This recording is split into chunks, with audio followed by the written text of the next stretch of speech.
Scroll a little slower, and suddenly you notice it. Something has changed.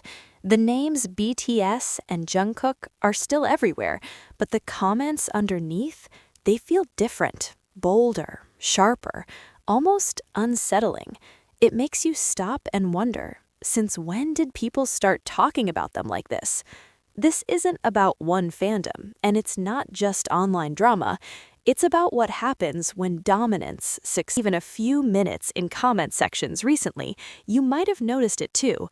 The tone has shifted, the words feel sharper, and some of the comments make you pause and think, since when did people start talking about BTS and Jungkook like this? At first, it's subtle, a passing remark that feels slightly out of place, a comparison that doesn't quite sit right. You scroll past it, assuming it's just another random opinion lost in the noise of social media, but then you see another one, and another.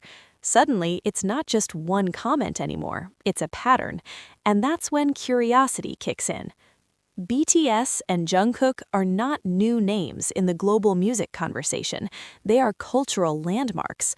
For over a decade, BTS have reshaped the K-pop industry, pushed Korean music onto the world stage, and built one of the most loyal fan bases in history.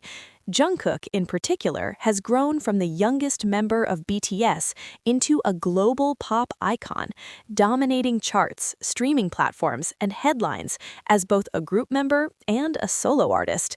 With that level of influence, attention is inevitable, but attention doesn't always come wrapped in admiration. Social media has changed the way fandoms interact. What used to be confined to fan cafes and forums is now broadcast in real time to millions of people. Every opinion, every reaction, every hot take is instantly visible. And in this environment, commentary doesn't just reflect personal taste, it reflects competition, insecurity, and the constant comparison culture that surrounds K-pop today. As new generations of fans enter the scene, the landscape becomes more crowded.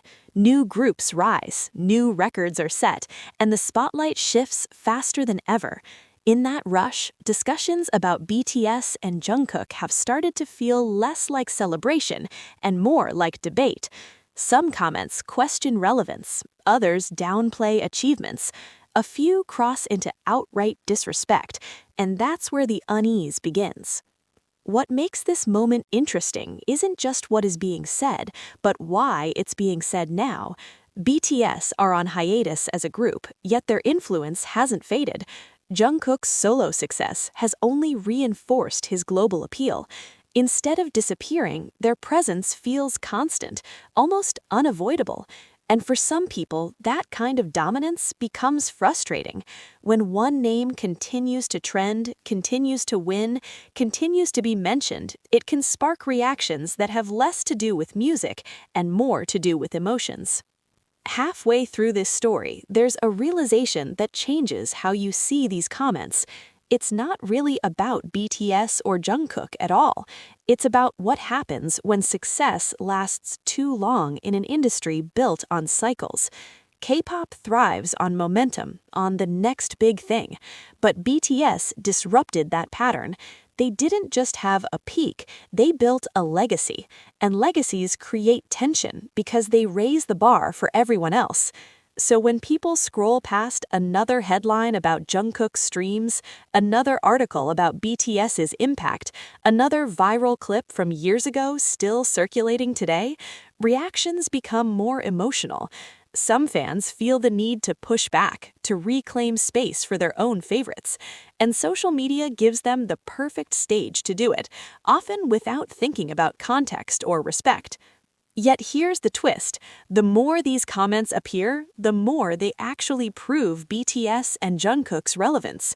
Artists who are truly forgotten don't get debated, they don't get compared, they don't spark strong reactions.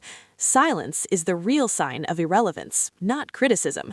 The fact that people still feel the need to talk about BTS and Jungkook, even in a negative tone, shows just how deeply embedded they are in the conversation. There's also another layer to this. Many of the comments that feel harsh or bold come from a place of distance.